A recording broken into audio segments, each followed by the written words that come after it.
बच्चों आज हम फिर 10 क्वेश्चन लेके फिर चलते हैं एमसीक्यू के। अभी तक आपकी 3 वीडियो पढ़ चुकी हैं, पार्ट 1, पार्ट 2, पार्ट 3। अब तीनों वीडियो में आपको मैंने कम से कम अबाउट 30 क्वेश्चन करा दिए। अब पर डे हम आपको 10-10 क्वेश्चन वीडियो देंगे और सारे इंपॉर्टेंट क्वेश्चन जो आपके ITI के एग्जाम में या किसी कंपटीशन के एग्जाम में टेक्नीशियन के में पूछ लेते हैं। और सारे क्वेश्चन जो हैं वो आए हुए हैं और कॉमन भी हैं जो आपको कोई भी पूछ लेता है। ठीक है, तो कुछ तो यहाँ से स्टार्ट करते हैं। पहला क्वेश्चन है, जैसे कि आपको पहला क्वेश्चन हमने लिया है,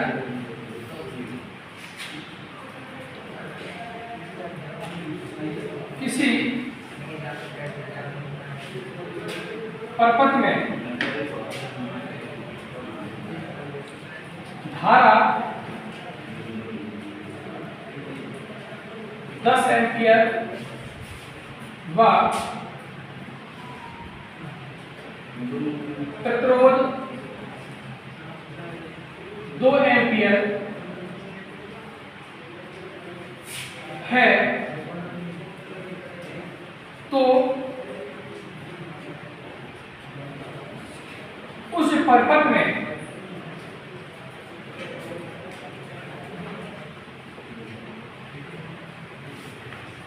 वोल्टेज क्या होगा।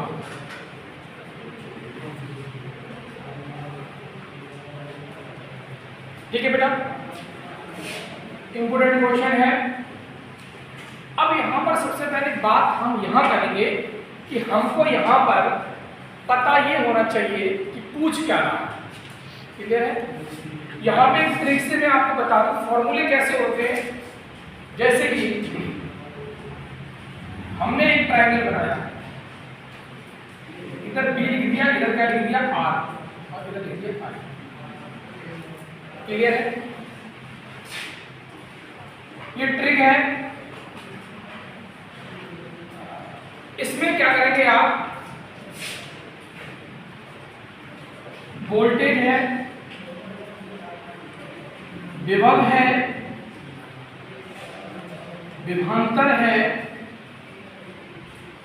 और वोल्ट है।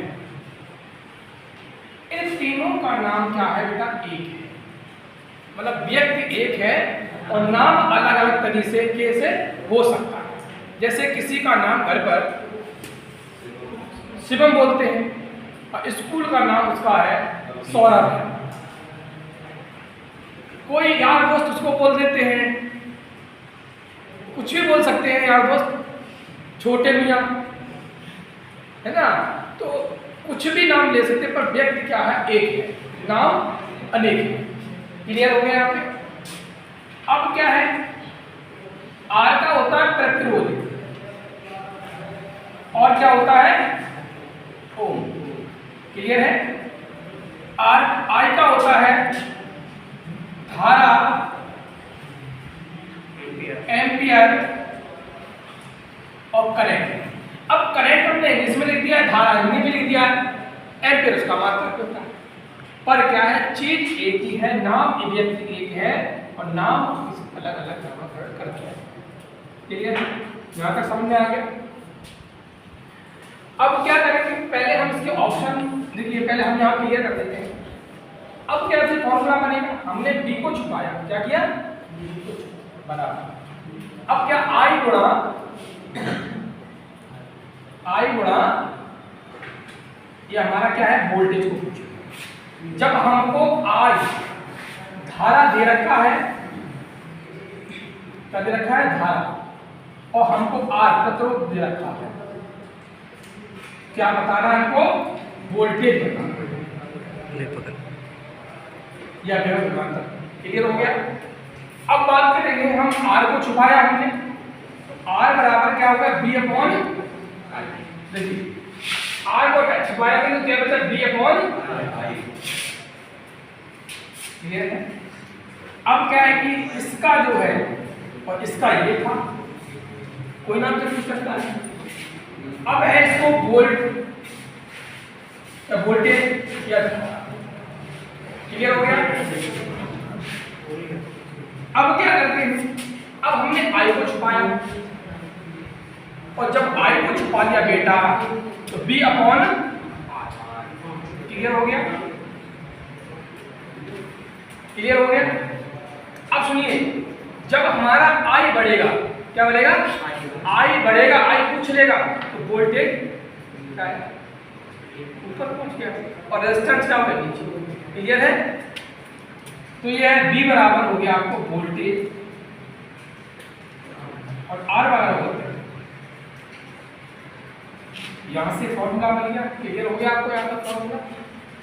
अब आपको दिया है क्वेश्चन, किसी परपथ में धारा कितना है, 10 एम्पियर, व प्रतिरोध 2 एम्पियर। क्लियर है। तो उस परपथ में वोल्टेज क्या होगा, या कुल वोल्टेज क्या होगा, परपथ में कुल वोल्टेज क्या होगा। क्लियर है। अब क्या है, वोल्टेज वाला हमने फॉर्मूला क्या बताया, आपको ये बता दिया, ये बता दिया ना। तो अब देखिए, अब यहाँ पे हम आपको ऑप्शन देंगे, क्लियर कर देना। ये ऑप्शन दे दिया 30 वोल्ट, नंबर बी दे दिया आपको 40 वोल्ट, सी दे दिया आपको 5 वोल्ट, और डी आपको दे दिया 20। कौन सा ऑप्शन होगा इसमें, क्लियर हो गया। 30 कैसे होगा, अब देखो हम देख लेते हैं। हमने क्या है, आई क्या पूछा है, वो बी पूछ रहा है, वोल्टेज पूछ रहा है। तो बी बराबर क्या बताया था मैंने, आई गुणा आर। Very good. और जब आई गुणा आर, बी गुणा आई कितना है बेटा, 10 एम्पियर हो गया। कितना हो गया आपका, आर 2 हो गया। तो 10 दूनी 20, क्या आ गया, ये क्या आ गया, वोल्ट आ गया। क्या हो गया, क्लियर है बेटा। तो आपका आंसर हो गया कौन सा, क्लियर है, समझ में आ गया। क्वेश्चन देखो, जैसे आपसे बोल दिया कि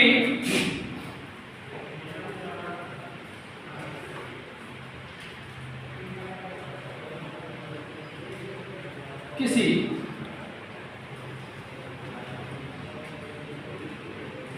परपथ में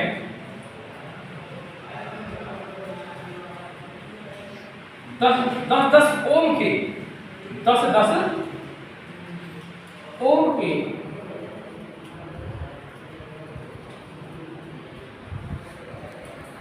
10 प्रतिरोध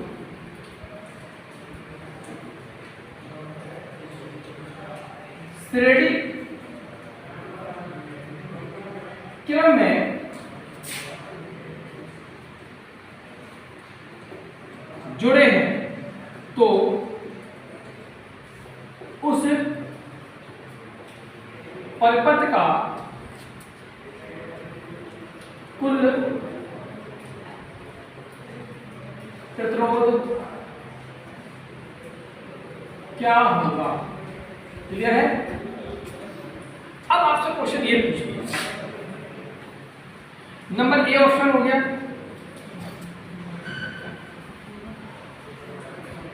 100 ओम, 1 ओम। नंबर बी हो गया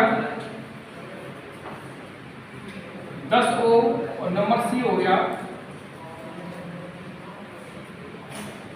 12 ओम। ठीक है। अब ये क्वेश्चन आपको दिया, किसी परपथ में 10 ओम के 10 प्रतिरोध श्रेणी क्रम में जुड़े हैं, तो उस परपथ का कुल प्रतिरोध क्या। ये देखो, ये क्वेश्चन आपके प्रतिरोध से हैं और आते हैं, रेजिस्टेंस से हमेशा क्वेश्चन 1 या 2 आपके एग्जाम में आते हैं। अब आप कैसे करेंगे, देखिए इसके क्या है कि फॉर्मूला हमको पता होना चाहिए। क्या फॉर्मूला पता होना चाहिए, तो हम आसानी से कर लेंगे। अब देखिए, एक होता है श्रेणी क्रम, इसको बोलते हैं, क्या बोलते हैं, सीरीज। अब सीरीज क्या होता है पता है आपको, सीरीज का मतलब होता है कि आप कहीं सीधे, देखिए आप एक में सीरीज में क्या कर दिया हमने, सारे बल्ब थे, बस तो हमने किस बना दिया, ये है, ये क्या है, सीरीज में है। क्यों, ये सीधे एक लगे हुए हैं। अब सीरीज में होता क्या बेटा, सीरीज में हमेशा क्या होता है कि वोल्टेज क्या होता है, कम होता है, निम्न रहता है, और प्रतिरोध वोल्टेज करंट क्या होता है, बराबर। अब श्रेणी क्रम में क्या होगा, सीरीज में क्या होगा हमारा कि हमारा जो निम्न है क्या है, प्रतिरोध क्या है, कम ज्यादा होता है, जो करंट है वो अब बढ़ जाता है, और जब करंट बढ़ जाएगा तो वोल्टेज क्या हो जाएगा, डाउन, और जब वोल्टेज डाउन हो जाएगा तो प्रतिरोध क्या हो जाएगा, बढ़ जाएगा। क्लियर है। अब सीरीज में क्या होता है, अगर 10-10 ओम की हमने इसका डायग्राम बनाया तो बहुत बड़ा हो जाएगा, 10-10 ओम का तो बहुत 10 हो जाएंगे, ऐसे आपके 10 बन जाएंगे। अब हमको 10-10 का जब श्रेणी क्रम में एक फॉर्मूला होता है Req R1 प्लस के R2 और प्लस के R3 टोटल R है, ये किसका हो गया, श्रेणी का। Rn का मतलब है कितना भी हो सकता है। क्लियर हो गया। अब यहीं से अगर पूछ ले समांतर क्रम, पहले क्रम,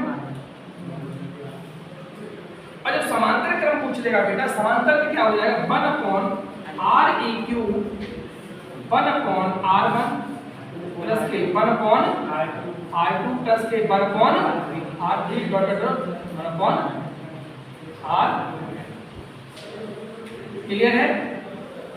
जब ये पूछेगा, जब आपका समांतर पूछेगा, और समांतर में हमेशा क्या वोल्टेज सेम रहता है और जो करंट होता है निम्न कम ज्यादा होता है। घर की जो भी वायरिंग होती है वो किस में होती है, समांतर में होती है। और जो आपके घर में झालर होती है, झालर देखिए, उस झालर के जो कनेक्शन होते हैं वो सीधी नहीं होती, श्रेणी क्रम में। तभी तो तुमने देखा कोई ऐसे करता है ना, तो उनके सारे तार के कनेक्ट होते हैं दूसरे। ठीक है। अब हमने ये क्वेश्चन किया तो अब हमको ये पता लगा हमारा फॉर्मूला श्रेणी क्रम वाला लगेगा।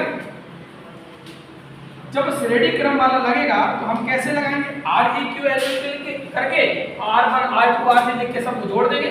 देखिए Req R1 प्लस के R2 और प्लस के R3 डॉट प्लस के R। क्लियर है बेटा। अब इसी फॉर्मूले को जब 1-2 बार लिखोगे तो आपको याद हो जाएगा।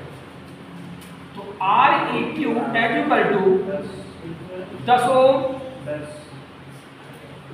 प्लस के 10 ओम प्लस के 10 ओम प्लस के 10 ओम, 1 2 3 4 5 6 7 8 9 और प्लस। अब इनको क्या करें, Req कितना हो गया, 100 ओम जरूर लिखना पीछे। क्यों, क्योंकि कभी कभी ओम नहीं लिखोगे तो पूरा क्वेश्चन आपका नहीं बनेगा। क्लियर है।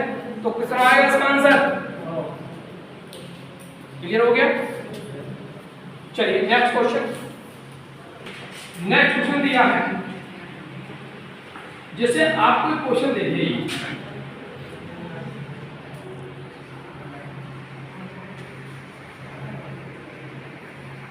ठीक है बेटा, ये आपका इनपुट है और ये क्या है, क्लियर है।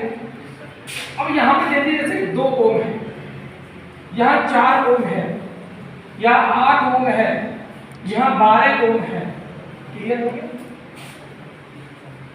अब सबसे पहले बात करेंगे ये कौन से क्रम में है, श्रेणी क्रम में है। तो ये बेटा किस क्रम में है, श्रेणी क्रम में। क्लियर है। अब इसके हमने ऑप्शन दिए,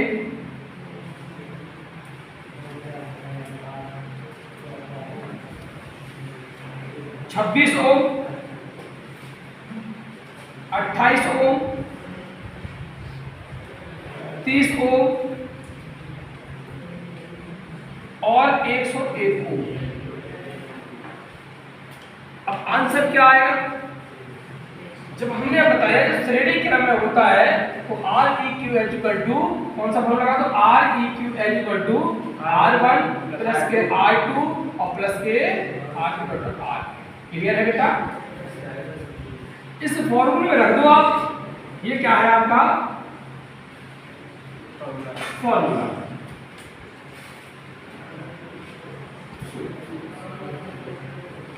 जब इसमें आप रख दोगे तो 2 और 4 कितने होते हैं?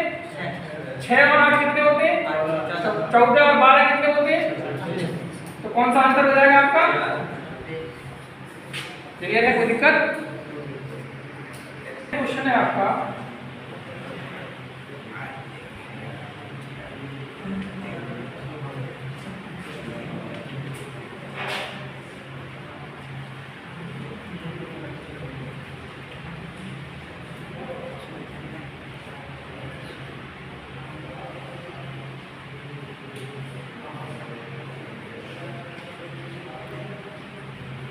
अब आपको ये क्वेश्चन दे देखिए, इनपुट है, एक क्या है?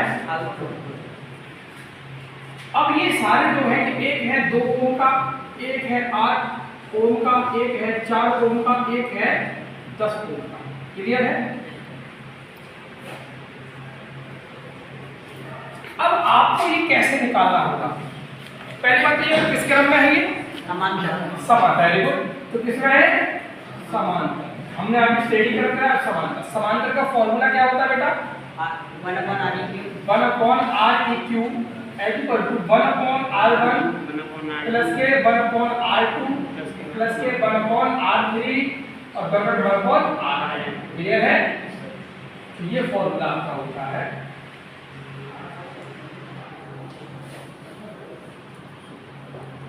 क्लियर है? अब इसी में हम इसको रख लेंगे। कैसे रखेंगे? देखिए, जैसे कि 1/r(eq) लिखा था, तो यह हम इधर कर लेते हैं पहले। 1/r(eq) इक्वल टू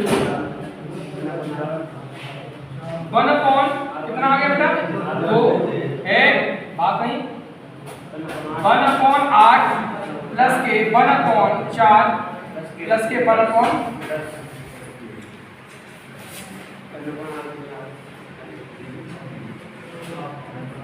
कितना आएगा इसका? 40 है?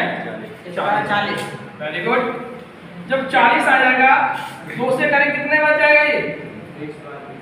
ये कितने बार जाएगा? 8 है?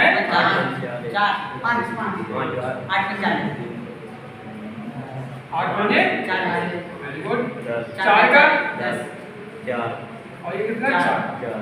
अब इन सब को करो प्लस, कितना होगा प्लस? है 39 अपॉन 40। क्लियर है?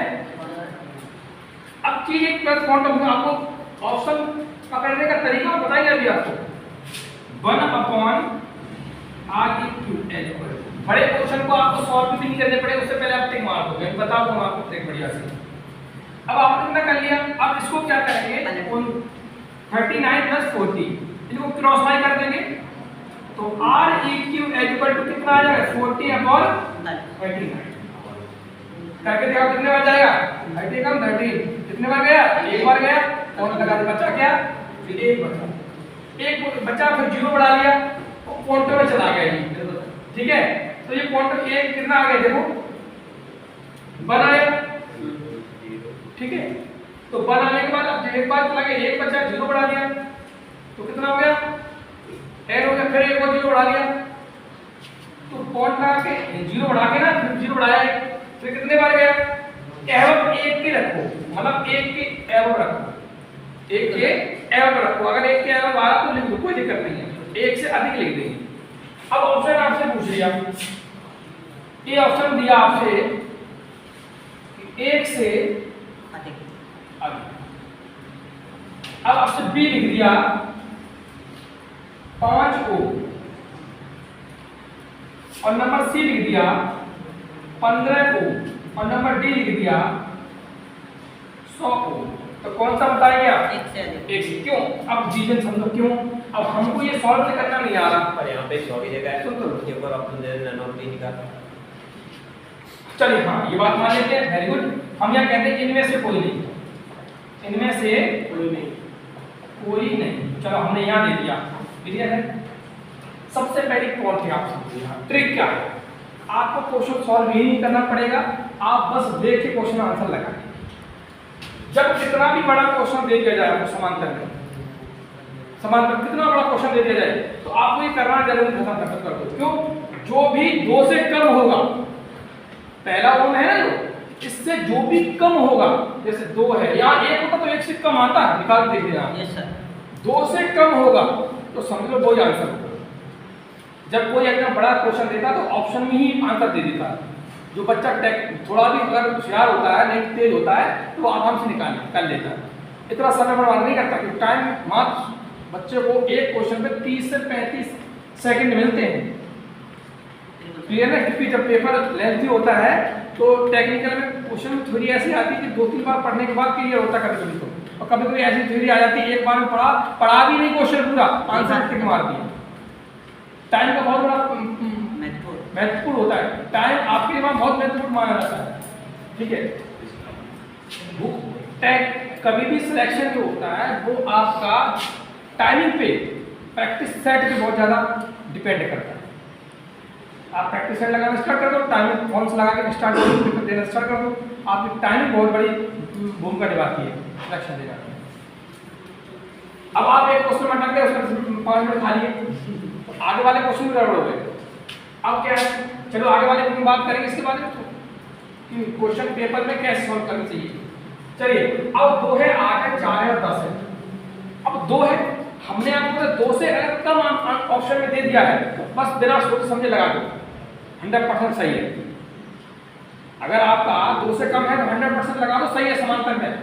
अगर यहीं पर आपको श्रेणी क्रम दे देता तो क्या करेंगे आप? देखिए, एक यहीं पर श्रेणी जोड़ोगे। अब समांतर में एक चीज और है, जैसे आपको यहाँ दे दिया 8 8 8 8, क्लियर है बेटा? यहाँ मैं यही बता दिया समझाने के लिए। अब 8 8 सब कॉमन है, बराबर है, सब 1 1 8 है, तो आपको वही भी सॉल्व करने की जरूरत खत्म हो गई। क्यों? कैसे? 8 और 8 और 8 8 कितने? 1 2 3 4 बार है, 8/4 करने की, सॉल्व करने की जरूरत खत्म हो गई। 4 दूनी 8, आप देख रहे 2 ओम आ जाएगा। क्लियर? 2 ओम कहते हैं क्योंकि समांतर में हमेशा क्या होता है? रेजिस्टेंस घट जाता है। करके दिखा दो। 1/Req, ठीक, 1 कितना था बेटा? 8 है, प्लस के 1/8 है, प्लस के 1 क्या है? 8 है, प्लस के 1 क्या है? 8। अच्छा, इसका एलसीएम क्या हो गया बेटा? 8 8 ही हो गया ना? ऊपर 4 हो जाएंगे, 1 हो गया, 8 एकम 8, 8 एकम 8 प्लस 8 एकम 8 प्लस 8 एकम कितना हो गया? 4 हो गया, 4/8 हो गया। हमने बताया आपको कि 1/Req बराबर क्या होगा? 4/8 था, क्रॉस बाय कर दो। Req क्या हो गया? 8/4, 4 दूनी 8, कितना आ गया? 2 आ गया। तो ये है ट्रिक। आप कितना आप हार्ड सर्च करोगे, कम से कम आपकी 1-2 मिनट ले लोगे मैं बता। तो इसलिए हम सीधी में लगा दे, 4 दूनी 8 सीधा माइंड में कर लो। क्लियर हो गई? आगे चले, बाद में तुम कहीं हो जाओगे। देखिए, अब नेक्स्ट क्वेश्चन आपका है, आपको एक क्वेश्चन और दे दिया एग्जाम में। किसी ने देखो एग्जाम में कैसे भी क्वेश्चन है भाई, टेक्निकल है और क्वेश्चन तो हाई बन सकते हैं, कैसे बन सकते हैं।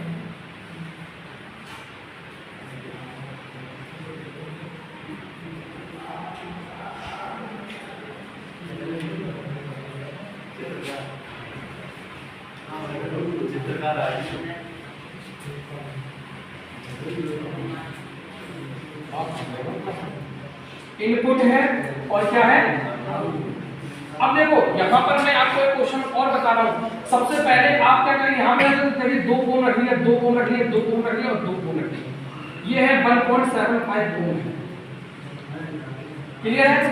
अब आपको एक क्वेश्चन दे दिया, ये आपको हमने क्वेश्चन दे दिया, आप इसको कैसे निकालोगे भाई? कैसे निकालोगे? देखिए, इसका तो आंसर कितना है हम आपको ऑप्शन देते हैं। ठीक है? जब ऑप्शन देंगे तो इसमें देखो कैसे 1.75 है, इसको हम निकाल लेंगे और निकालने के बाद इन दोनों को प्लस कर देंगे। ठीक है बेटा? तो अगर 2.05 ओम नंबर बी हो जाएगा आपका 3 ओम, और नंबर सी हो जाएगा आपका 4 ओम, और नंबर डी आपको हो जाएगा इलेक्ट्रिक कोई नहीं, कोई। अब कैसे करोगे आप? सबसे पहली बात करेंगे हम कि इसमें है ये समांतर में या श्रेणी में है, ठीक है। देखिए ये जो किरण यहाँ पर दिया है ये किसमें है? और ये किसमें है? अब आपको दोनों देखिए कंफ्यूज करने के लिए। अब मैंने अभी आपको ट्रिक बताई थी, अगर 2 2 के 2 है तो क्या करना है? 2/4 का भाग कर दो, कितना आएगा? कितना आएगा? 0.50 आ जाएगा ना, 0.50 मतलब 50 ओम, 0.5 ओम आ जाएगा। यही तो आ रहा है, करके देख लो। 4 1 0 हो गया, 0 4 5 20 हटा दो, 0.5 आ गया। क्लियर है? जब 0.5 ओम आ गया है, और जब इसमें क्या करोगे आप? क्या करोगे? जोड़ दोगे। अब ये डायग्राम कैसा बन गया? अब ये जो आपका जो डायग्राम है इस टाइप 1.75 ओम तो ये था, 0.5 ओम और आ गया। इनपुट ये हो गया, आउटपुट ये हो गया। अब इन दोनों को जोड़ दो, कितना आ गया? 1.180। तो इनमें से कौन? इनमें से कोई नहीं। Very good. तो इनमें से कोई नहीं होगा। अब ये इसमें किससे बना दिया? श्रेणी का। यहाँ तक समझ में आ गया? कोई दिक्कत? अब तो ऐसे क्वेश्चन कर लोगे आसानी से।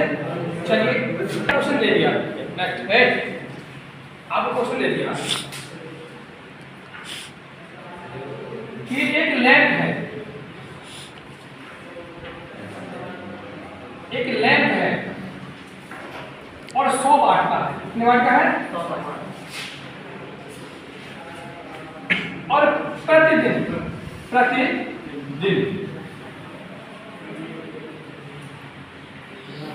10 घंटे चलता है। कितने घंटे?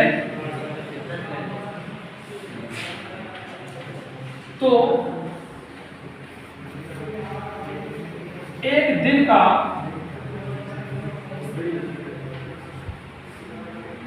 कुल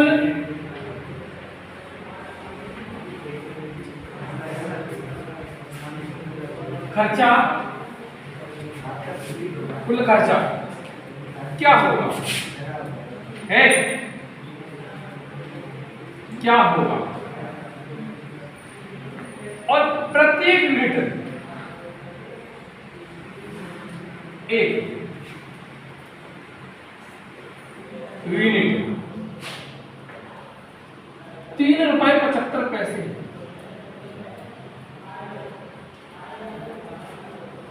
अब बताइए तो कुल खर्चा एक दिन का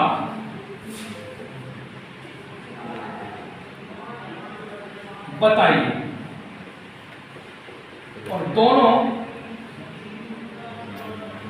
अलग अलग खर्चा मतलब है यूनिट अलग होनी चाहिए और हमारा जो खर्चा आया वो अलग होनी चाहिए कि आप कितने रुपए खर्च हुए, कितनी यूनिट आई है। अब दोनों का ऑप्शन पूछ लिया है, अब कैसे करोगे आप इसको? अब कहा है कि एक लैंप 100 वाट का है और प्रतिदिन कितने घंटे चलता है? 10 घंटे। तो एक दिन में कुल खर्चा कितना हो? एक दिन में कुल खर्चा कितना हो? अब देखिए यहां पर है यूनिट,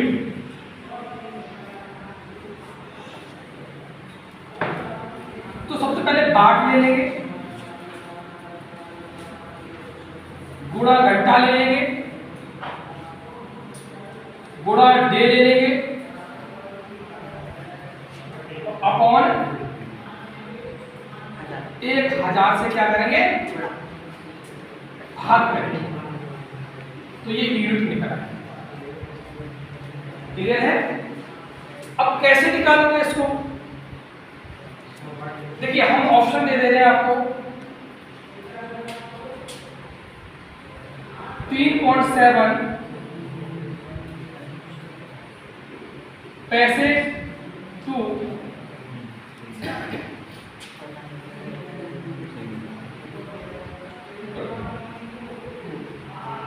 1 यूनिट।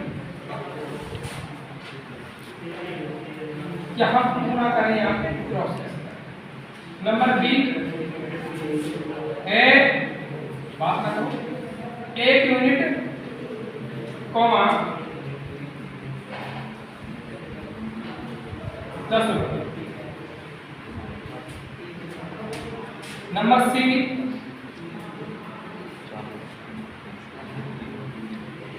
1 यूनिट 3.7 पैसे। नंबर डी इनमें से कोई नहीं। ठीक है, या थोड़ा चेंज करेंगे।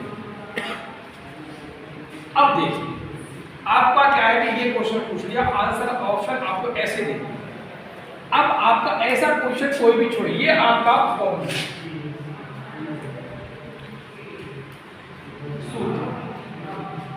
कैसे करो? 100 बांट के कितने लैंप हैं? 1 लैंप है। घंटे कितने चल रहे हैं? 10। अब इसमें रख दो आप, देखो यूनिट में देखो कितना है, 100 बांट हो गया बेटा, गुणा h कितना है, 10 घंटा हो गया, ये कितना हो गया, 1 यूनिट। क्लियर है? अपॉन 1000 ये बेटा। अब इससे काट दो, कट गए।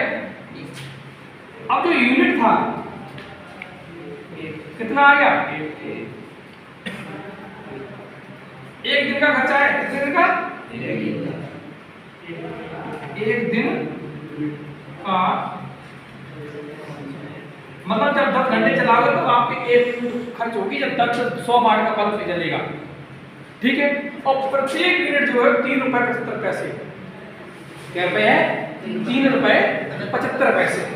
तो जब एक ही यूनिट खर्च हुई है तो 1 यूनिट तो हो ही गया, और खर्चा कितना है, 3.7 पैसे।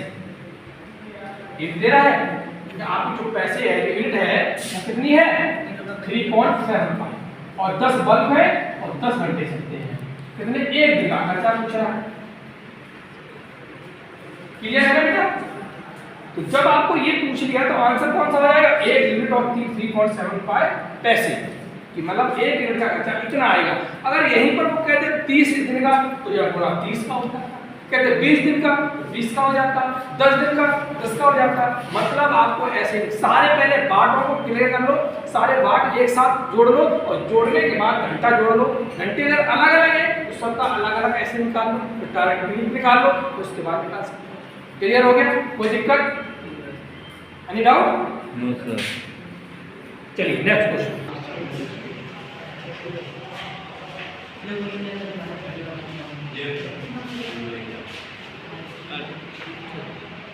I think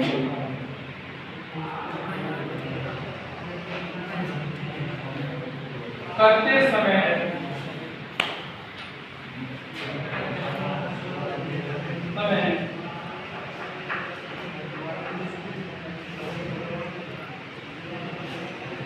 गड्ढे का आकार कितना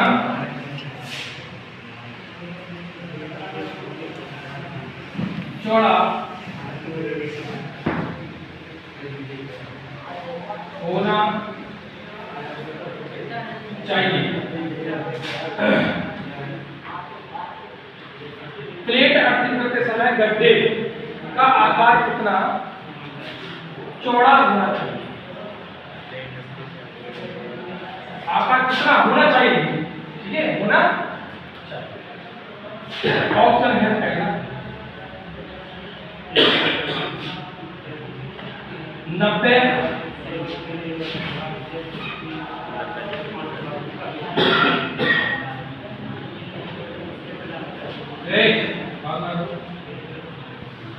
60 सेंटीमीटर गुणा 60 सेंटीमीटर,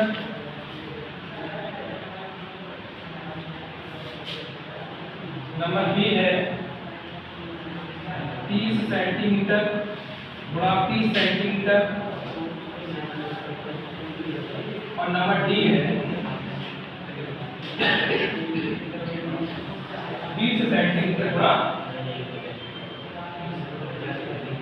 अब देखिए, जो प्लेट की अर्थिंग करते हैं, गड्ढे का आकार कितना होना चाहिए? जो गड्ढा होता है, चौकोर जो होता है, आकार जो होता है, आकार ऐसे तो होता है, कितना होना चाहिए? ठीक है। देखिए, जो आकार जो किनारे का होता है वो होता है कितना? 90 सेंटीमीटर गुणा 90 से, 90/90 कितने होता है? अगर यही प्लेट अर्थिंग के बारे में, तो प्लेट का आकार कितना होता है? गड्ढा पूछ लिया गड्ढे का, और यही प्लेट पूछ लेता तो क्या होता? 60/। देखिए, ये आपका होता है किसका? प्लेट का। किसका? प्लेट आकार। ये किसका होता है? आपका गड्ढे का। ठीक है। आकार। ये किसका होता है बेटा? दलवा लोग पर ढक्कन नहीं लगता, ढक्कन, ढक्कन, ढक्कन लगाते हैं। क्लियर है? तो ये होता है उसका। अब इसमें कौन सा गड्ढे की पूछ लिया है, कितना हो जाएगा आपका? 90/। अगर यहीं पे कह देता कि आपके तांबे का गड्ढे का, तांबे का जो प्लेट की आकार कितना होता है, वो होता है 3.18। ठीक है। अगर यही पूछ लेता आपको जीआई का क्या होता है, तो 6.35। क्लियर है? इसकी प्लेट की आकार है, मतलब मोटाई है कितनी होती है? mm होती है। कितनी होती है? क्लियर हो गया? चलिए आगे चलते हैं। नेक्स्ट, यूपी में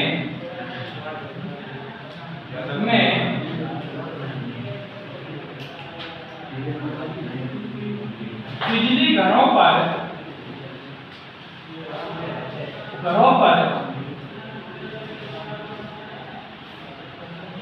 कितना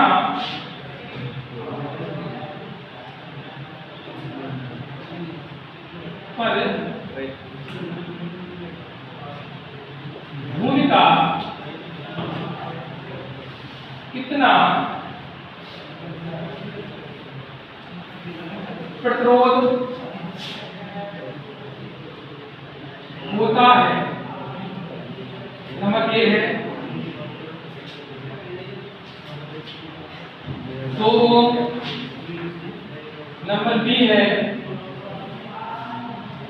4 ओम, नंबर सी है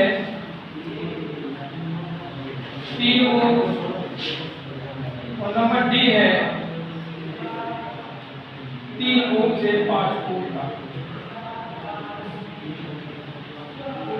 ऑप्शन आपको ये दिए।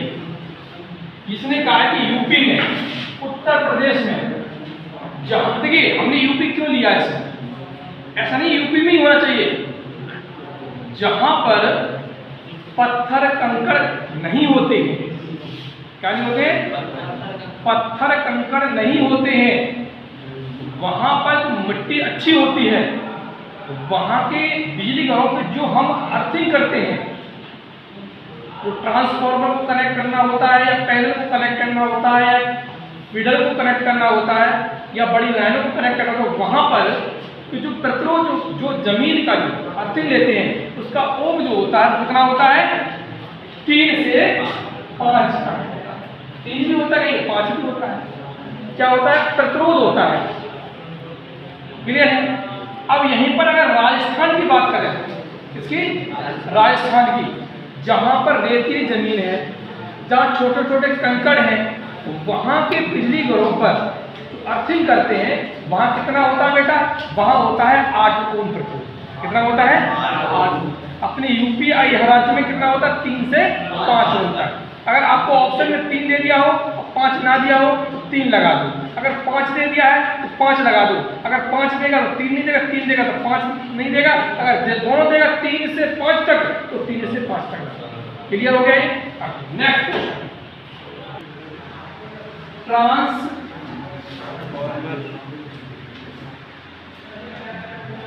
ट्रांसफॉर्मर की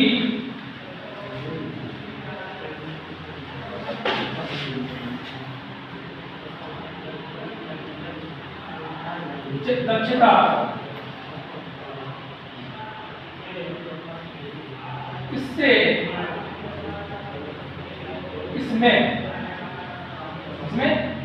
किसमें होती है?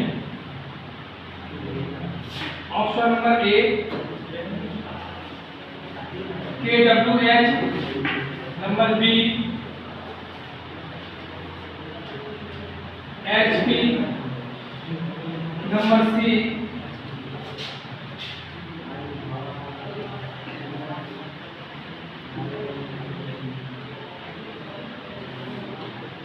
KW, number D KB। आपको 4 ये देखिए। क्लियर? अब देखो ट्रांसफॉर्मर दक्षता किसमें होती है? तो रेटिंग होती है क्या? ट्रांसफॉर्मर रेटिंग होती है। रेटिंग कैसे कि ट्रांसफॉर्मर किसमें है? ट्रांसफॉर्मर हमारा 3 रेटिंग में होता है। कैसे कैसे होता है देखिए, BA में होता है उनसे जो हमारे छोटे छोटे ट्रांसफॉर्मर होते हैं, वो किसमें होते हैं? वोल्ट एम्पियर में। किसमें होते हैं? Volt ampere. और जो KV kilo volt ampere, kilo volt और एम्पियर। उसके बाद आते हैं आपके MVA, मेगा वोल्ट और एम्पियर। क्लियर है? छोटे ट्रांसफॉर्मर ये होते हैं, छोटे, मध्य और अधिक, जो बिजली घरों में रखे होते हैं। 3 तरह हो गए। अब आपसे ये पूछा कि ट्रांसफॉर्मर की दक्षता किससे मापते हैं? तो इसमें कौन सा होगा? एक। पर एक चीज आप समझ लो, इन सबकी कोई कहीं ना कहीं है, इनकी कहीं ना कहीं तो है। KWH होता है बेटा ऊर्जा मीटर, जो घर के बाहर लगा था।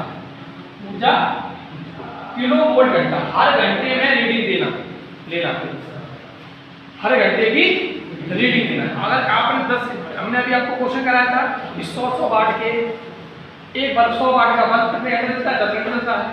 और 100 वाट का 1 घंटे चलता है, हमने 1 घंटे कर दिया। तो जो 1 घंटे चलता है तो 100 बराबर क्या करो? 100 गुणा 1/1000। इनके पूछ रहा है ना, तो कितना आ जाएगा?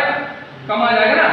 तो क्या है कि ऐसा होता है कि सिर्फ 24 घंटे बाद भी पूरा निकालता है, पर 1 घंटे का हर 1 घंटे बाद लेता है। किलो वोल्ट घंटा हर घंटे ही लेता है। किलो वाला कितना किलो वाट का लोड है, वाट कितना चल रहा है और घंटा कितना है। HP का बेटा क्या होता है? Horse power. क्या होता है? HP का फुल फॉर्म। इसका क्या होता है? HP जो होती है मोटर के लिए होती है। किसके लिए होती है? 1 HP बराबर 1 HP बराबर कितना होता है? 740 वाट होता है। 1 HP बराबर, जो हमारी रेलवे की मोटर होती है ना, 2200 HP की लगी होती है। कितने की? 2200 HP की लगी होती है एक मोटर। रेल के अंदर 6 मोटर लगी होती है एक लोको में। कितनी लगी होती है? 6। अब यहाँ पर KW का, KW क्या है? Kilo volt. ये कितना होता है? जनरेटर के लिए, जनरेटर के लिए। किसके लिए होता है? जनरेटर को नाम। इसका तो हमने आपको बताया ट्रांसफार्मर होता है। क्लियर हो गया? क्लियर है? चलिए नेक्स्ट क्वेश्चन।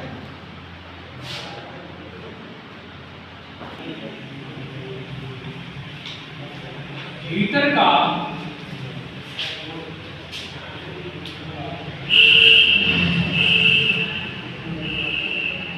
एलिमेंट किसका होता है? नंबर ए है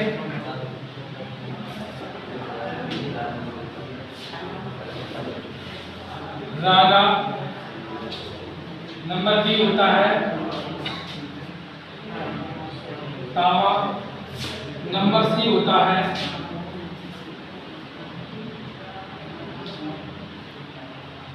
ट्रांजिस्टर,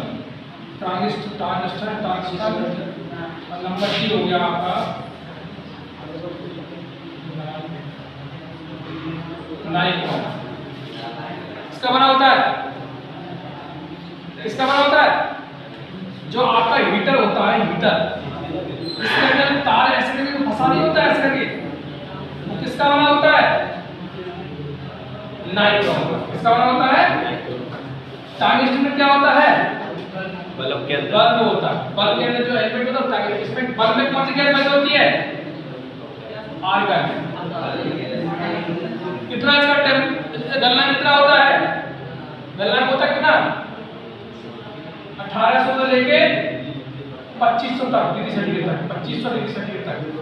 पर कहीं कहीं ऐसा अगर रियल में देखोगे इसका तो 3400 होता है डिग्री सेंटीग्रेड। अगर यहीं पर अगर आपसे पूछ लिया सबसे ज्यादा किसका होता है, तो किसका होता है? कार्बन का।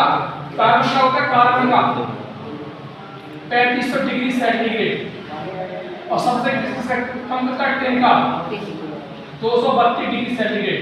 ज्यादा मतलब याद रखना, ये ज्यादा एक बार पूछ लेते हैं। तांबे का कितना होता है? तांबे का नल ये यार 86 डिग्री सेंटीग्रेड, 1100 भी दे देता है कहीं। ठीक है सर 3500 के नीचे क्या है? कहां पे? कार्बन के नीचे टिन लिखा है, टिन। हां, उसके आगे कितना है? 232 डिग्री सेंटीग्रेड। अगर आपको समझ में आ गया, अगर आपको मेरी वीडियो अच्छी लगी हो तो लाइक करें, कमेंट करें, शेयर करें, और आपको जो भी नोटिफिकेशन होगा, जो भी वीडियो अपलोड करेंगे हम, वो तुरंत आप तक पहुंच जाएगी, जो आप कोई वीडियो मिस नहीं कर पाएंगे। आप पूरी वीडियो देखने के लिए आपको धन्यवाद। अब नेक्स्ट वीडियो में आपसे चर्चा करेंगे।